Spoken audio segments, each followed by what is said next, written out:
Anda menyaksikan Kompas Bisnis bersama saya, Ian Rahman. Saudara, ada informasi dari Badan Pusat Statistik yang merekam tingkat inflasi Indonesia pada Oktober 2025 tercatat sebesar 0,28% secara bulanan.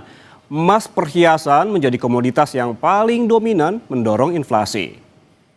Deputi Bidang Statistik, Distribusi dan Jasa BPS Puji Ismartini bilang emas perhiasan adalah komoditas paling dominan dalam mendorong inflasi dengan andil sebesar 0,21%. BPS juga merinci secara tahunan inflasi mencapai 2,86%, sementara secara tahun kalender tercatat 2,1%. Dari sisi komponen pembentuk inflasi, BPS juga menjelaskan seluruh komponen mengalami kenaikan harga. Komponen inti mencatat inflasi tertinggi sebesar 0,39% dengan andil 0,25%. Hal ini dipengaruhi kenaikan harga emas perhiasan dan juga biaya kuliah perguruan tinggi.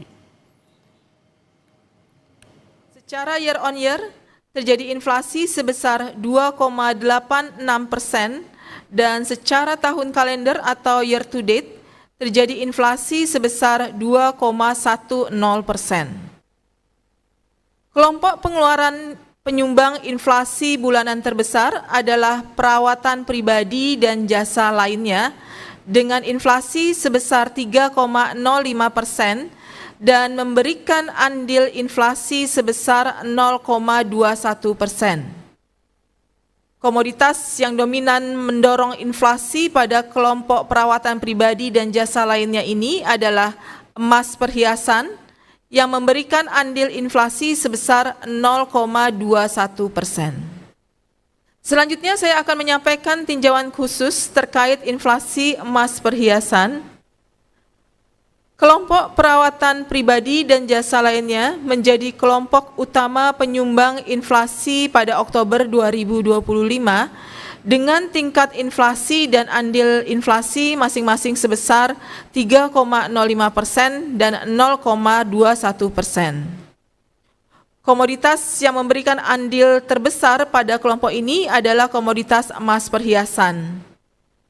Nilai inflasi emas perhiasan pada Oktober 2025 sebesar 11,97% dan andil inflasinya adalah sebesar 0,21%. Ini merupakan inflasi tertinggi sejak 26 berturut-turut setelah terjadinya inflasi.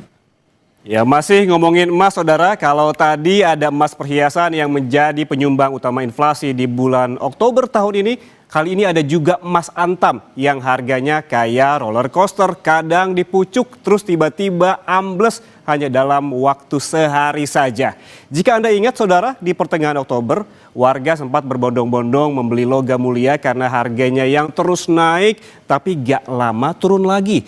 Lalu sebenarnya apakah emas masih jadi instrumen investasi yang ampuh karena katanya tidak tergerus inflasi, aman dan juga cenderung naik? Atau sebenarnya, saudara, ini sudah ada di titik jenuh dengan penurunan harga yang signifikan selama 2 pekan terakhir? Lebih jelas, yuk kita bahas di data berikut ini.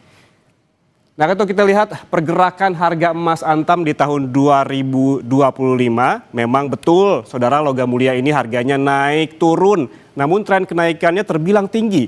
Tak tanggung-tanggung, dari Januari seharga Rp1.524.000 per gram, naik sekitar 26,7%, pada Mei dengan harga Rp1.932.000 per gramnya. Harga emas kemudian terpantau turun 2,3% pada Juni, kemudian juga naik tipis di bulan Agustus, yaitu senilai Rp1.901.000. Dan juga kemudian kenaikan yang paling signifikan terjadi dari Agustus ke Oktober. Di bulan Oktober ini terpantau harga emas sebesar Rp2.237.000 per gramnya. Kemudian naik lagi di bulan November ini Rp2.290.000 per gramnya. Namun, saudara, masa bulan madu emas tampaknya mulai berakhir karena setelah all time high berturut-turut justru kini harganya terus anjlok. Kita lihat data berikutnya untuk Anda. Nah, ini dia. Baru sehari setelah mencetak rekor harga tertinggi sepanjang masa pada 22 Oktober, emas justru turun sebesar 7%.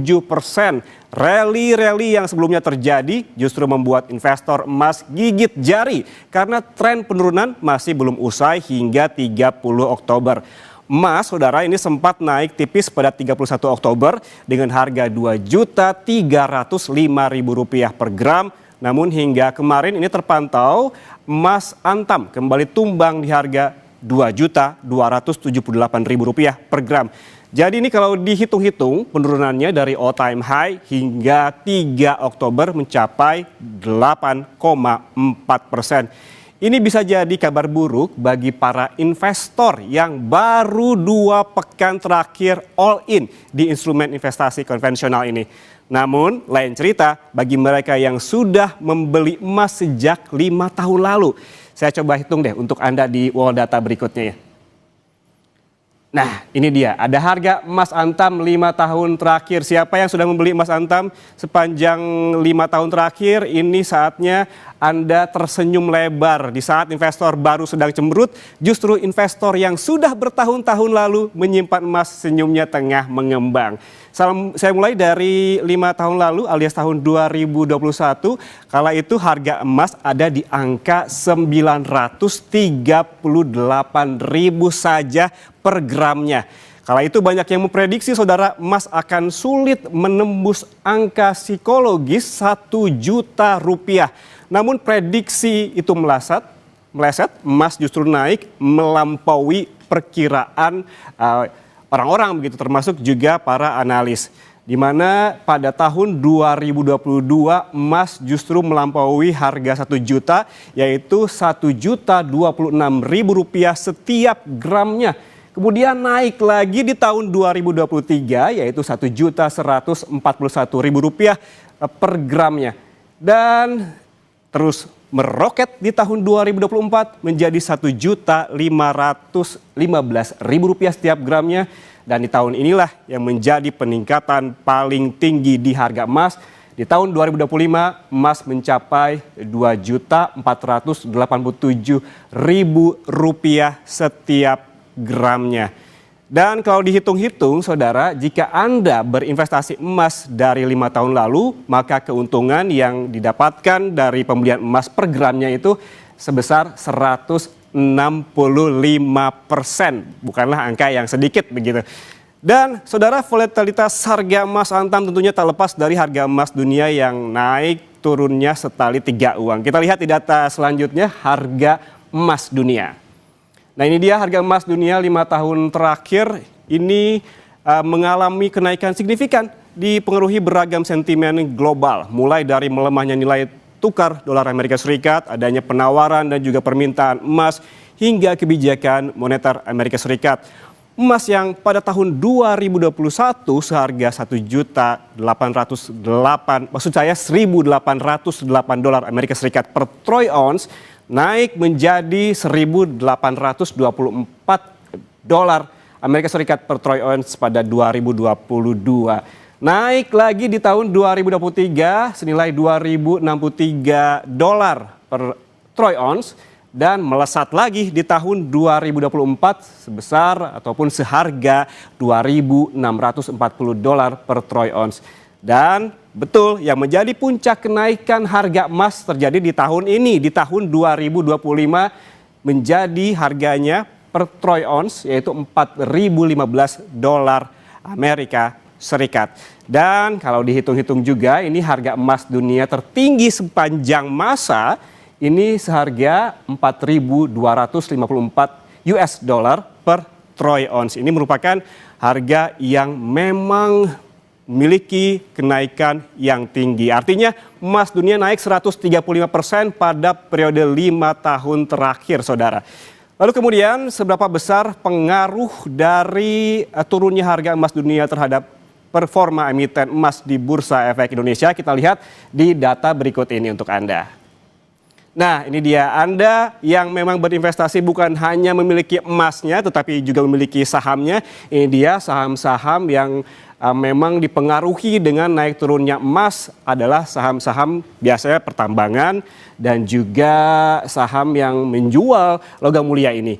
Dari sejumlah emiten emas yang melantai di bursa saham, saya ambil 5 saham emas dengan performa uptrend. Yang pertama ada Arci Indonesia dengan kode saham Arci. Ini naiknya sangat tinggi, yaitu 395,90% dari awal tahun 2025 hingga paling tidak penutupan bursa kemarin. Dan kemudian selanjutnya ada juga yang mencetak kenaikan tertinggi secara tahunan yang besar adalah ada di HRTA, yaitu 287,20%. Ini bukanlah angka yang sedikit begitu bagi Anda yang berinvestasi di pasar modal Indonesia. Kemudian di posisi berikutnya ada juga perusahaan yang fokus pada eksplorasi dan produksi emas, yaitu Bumi Resources Mineral atau BRMS, yang mencatatkan kenaikan tahunan sebesar 142,54%. Disusul ini ada perusahaan pertambangan emas J Resources Asia Pasifik dengan kode saham PSBA juga naik secara tahunan sebesar 135,66%. Dan terakhir yang ditunggu-tunggu adalah Antam, yaitu emas kegemaran yang dimiliki oleh banyak warga Indonesia. Ini sahamnya dengan kode ANTM memiliki kenaikan yaitu 101,29%. Namun yang perlu diingat saudara, ini kecuali Antam, ada sempat peak pada 14,17 Oktober lalu semua emiten emas ini, namun terkoreksi dalam pada akhir Oktober seiring jatuhnya harga emas dan saat ini perlahan tengah mencoba bangkit. Dan saudara, selanjutnya di Kompas Bisnis, kalau trennya turun, how low can you go? Sejauh apa sih harga emas bisa turun? Anda yang mau jual atau borong, tahan dulu. Saya akan tanya analis tentang nasib harga emas ke depannya. Tetaplah bersama kami di Kompas Bisnis.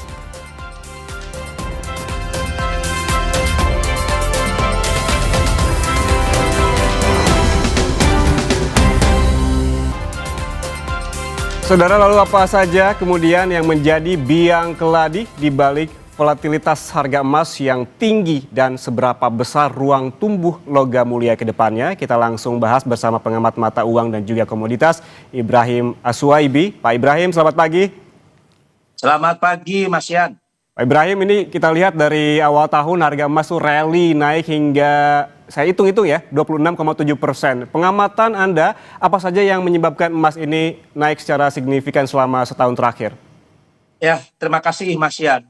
Saya melihat bahwa kenaikan harga emas dunia banyak didukung oleh beberapa faktor, terutama adalah faktor geopolitik, ya baik di Timur Tengah maupun di Eropa, terutama adalah invasi Rusia terhadap Ukraina, kemudian invasi Israel terhadap Palestina, terutama di jalur Gaza. Itu yang pertama. Kemudian yang kedua, ya tentang perpolitikan di Amerika.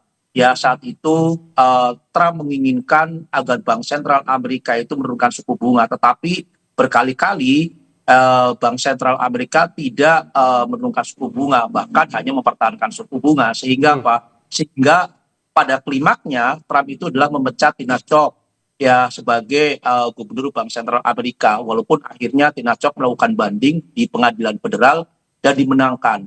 Nah, kemudian Trump sendiri tidak puas ya dengan bandingnya. Kemudian pengadilan federal itu adalah menerima bahwa pemecatan Trump adalah ilegal. Kemudian Trump pun juga melakukan banding terhadap Jaksa Agung di Amerika yang sampai saat ini belum mendapatkan satu hasil.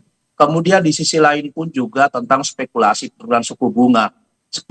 Spekulasi penurunan suku bunga bukan dilihat dari inflasi, tetapi dilihat dari tenaga kerja dan pengangguran yang cukup luar biasa. Tetapi saya lihat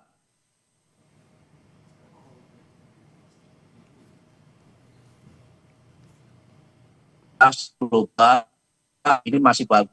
Ini hanya tentang ketidaksinkronan dan Partai Demokrat RUU melihat bahwa kenapa Partai Demokrat itu tidak mau ya menyetujui pendanaan kan adanya pemotongan persen Obamacare. Kita laut bahwa pemotongan cukup luar biasa. Republik adalah agar informasi untuk kesehatan jangan terlalu besar. Karena kita melihat bahwa 10% masyarakat Amerika itu adalah mendapatkan jaminan kesehatan dari Obamacare. Nah ini yang sebenarnya buat harga emas melambung tinggi. Nah kemudian kita melihat bahwa ada koreksi-koreksi, ini adalah sangat wajar ya karena harga sudah terlalu tinggi. Pertama, kenapa terjadi koreksi itu pada saat harga emas dunia logam mulia sudah mengalami kenaikannya cukup signifikan, banyak masyarakat yang tidak mampu untuk melakukan pembelian. Nah sehingga apa? Ada opsi bahwa untuk safe haven lindung nilai berikutnya itu adalah silver. Nah sehingga apa? Pada saat orang mengatakan bahwa banyak pengamat yang mengatakan bahwa silver adalah alternatif investasi ya selain dari logam mulia, inilah akhirnya apa fund-fund besar di Eropa, di Amerika, di Asia melakukan taking profit, apalagi bersamaan dengan apa? Bersamaan dengan pertemuan ya antara pejabat Amerika dan pejabat Tiongkok di KTT ASEAN ya ada sedikit membuahkan hasil, kemudian dilanjutkan di Korea Selatan di Busan KTT APEC yang menghasilkan ya adanya biaya impor diturunkan 10%, kemudian untuk tanah jarang itu dihilangkan dari 50%. Nah ini yang sebenarnya membuat logam mulia maupun emas dunia terkoreksi. Nah terkoreksinya ini apalagi sekarang ya mengalami koreksi lagi ya karena apa? Trump sendiri sudah mengultimatum terhadap Partai Republik agar di minggu ini ada keputusan tentang RUU pendanaan ya karena apa? Libur pemerintahan federal ini sudah 5 minggu ya sehingga apa? Saya melihat bahwa kalau seandainya libur ini sudah terlalu lama, Bank Sentral Amerika pasti tidak akan membahas lagi tentang penurunan suku bunga karena kurangnya data yang akurat, terutama adalah data inflasi, kemudian data pengangguran, data tenaga kerja. Ini yang paling penting. Walaupun saat ini secara kasat mata bahwa dengan liburnya pemerintahan federal, ya ini membuat hutang ya pemerintahan itu semakin banyak, hampir 300 triliun US dollar. Ini terus ya karena apa? Gaji untuk militer itu harus dibayar. Kemudian subsidi untuk pertanian di Amerika pun juga harus dibayar sehingga harus meminjam ya utang dengan dana taktis. Nah ini Mas Yan sebenarnya yang membuat harga emas dunia logam mulia terkoreksi. Tetapi kalau seandainya di minggu ini ada keputusan tentang RUU pendanaan, kemungkinan besar harga emas dunia maupun logam mulia akan kembali melejit naik. Pak Ibrahim, itu Mas. Anda sempat menyebutkan bahwa koreksi yang terjadi beberapa waktu terakhir ini wajar begitu. Namun kalau kita melihat begitu ya, harga emas sempat menyentuh all time high pada Oktober lalu, namun anjlok 7% hanya dalam waktu sehari begitu. Apakah secara historis fenomena semacam ini juga adalah hal yang wajar ataukah ini menjadi warning bagi para investor yang hendak menaruh uangnya di emas begitu? Mas Yan, jadi sangat wajar ya pada saat harga emas dunia kemudian logam mulia menaik cukup tajam, ini pasti koreksinya pun juga cukup tajam karena di sini ada namanya spekulasi. Ya, spekulasi ini bermain ya pada saat saya mau melakukan pembelian terhadap emas dunia misal di harga segini, kemudian langsung taking profitnya ada di harga tertinggi. Mereka sudah tahu. Nah, sehingga apa? Sehingga pada saat harga tertinggi kemudian sudah menyentuh harga tinggi, mereka akan melakukan taking profit. Nah ini sangat yang wajar, bisanya apa? Antara harga emas dunia dengan logam mulia itu dibatasin untuk pelemahannya, penurunannya. Misal kalau di emas dunia itu tidak ada batasan karena ini adalah pasar global. Tetapi di logam mulia sendiri penurunannya dibatasin. Bisa saja 9.000, 10.000, 15.000, maksimal itulah 35.000. 35.000 itu kalau seandainya turunnya cukup tajam. Artinya apa? Kenapa Antam ya Pegadaian membuat satu ukuran-ukuran ya karena apa? Permintaan sampai saat ini cukup tinggi. Walaupun harga turun pun ya masyarakat masih antusias. Karena apa? Karena Trump sendiri memerintah Amerika sampai tahun 2028. Artinya apa? masih ada kesempatan sampai tahun 2028 untuk mendapatkan keuntungan. Tadi di awal Mas Yan mengatakan bahwa dari 5 tahun ke belakang sampai sekarang, masyarakat yang memiliki logam mulia atau emas perhiasan sudah untung luar biasa. Ya artinya apa? Kalau kita melihat bahwa investasi di logam mulia jangan jangka pendek. Jangan hari ini kemudian turun, kemudian mereka beli, besoknya jual. Harus jangka menengah, jangka panjang. Karena apa? Masyarakat saat ini pada saat daya beli masyarakat menurun, baik secara global maupun domestik, ini sebenarnya kesempatan terbaik. Misalnya data BPS merilis data inflasi itu adalah data terbesar, itu masuk adalah ke logam mulia maupun emas perhiasan. Itu Mas Yan. Oke, kesempatan terbaik, tapi secara sederhananya begini Pak Ibrahim, apakah saat ini merupakan waktu yang tepat untuk beli atau jual karena kita lihat grafiknya yang terus turun, atau justru harus sabar dulu, tahan dulu deh, jangan beli dulu, karena banyak sekali kan investor yang ketika salah langkah begitu, ketika grafik naik justru beli, ketika grafik turun justru jual gitu, yang ingin dapat profit justru sebaliknya jadi rugi.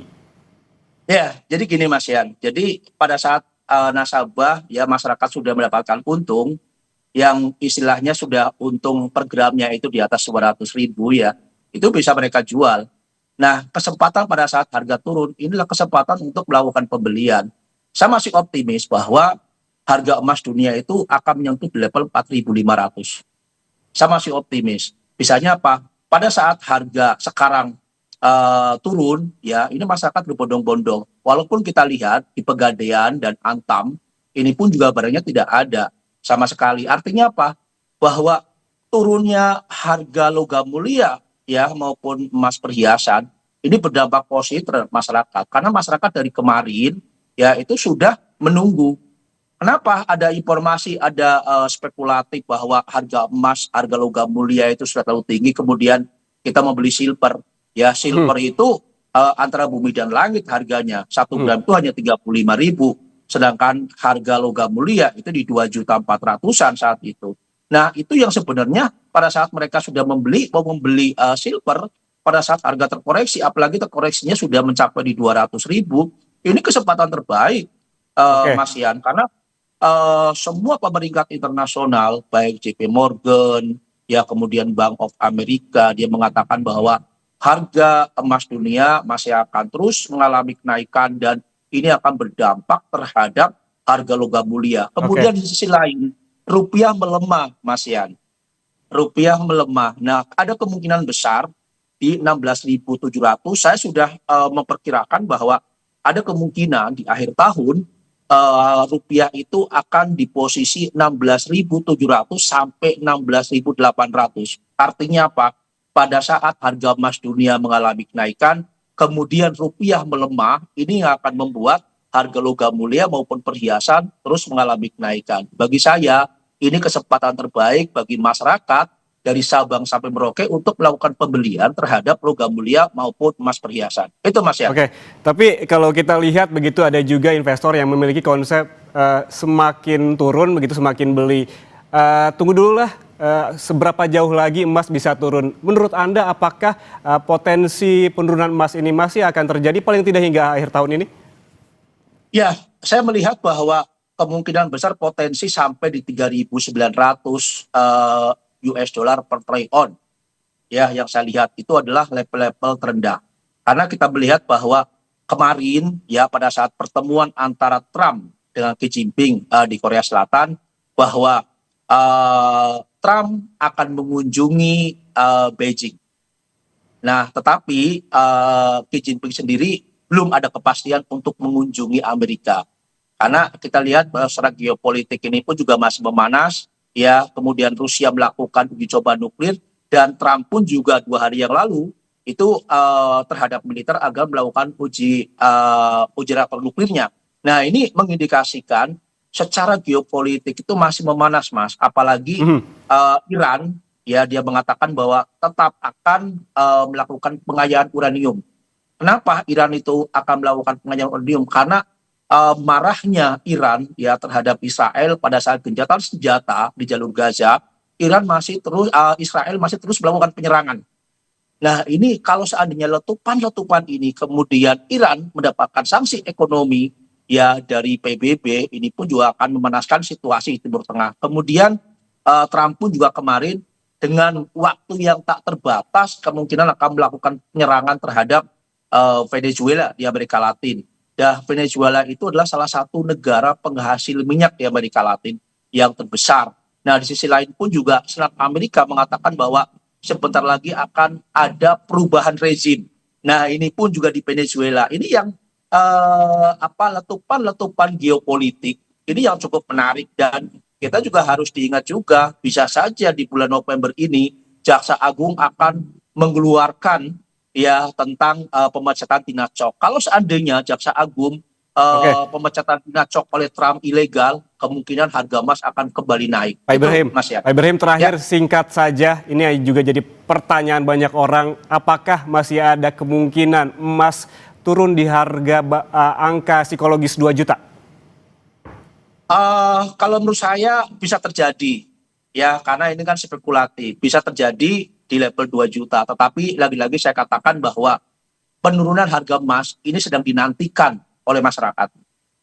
Ingat, masyarakat itu akan melakukan investasi jangka menengah, jangka panjang. Mungkin kemarin sudah mendapatkan keuntungan, kemudian sebentar lagi memasuki Lebaran di bulan Maret.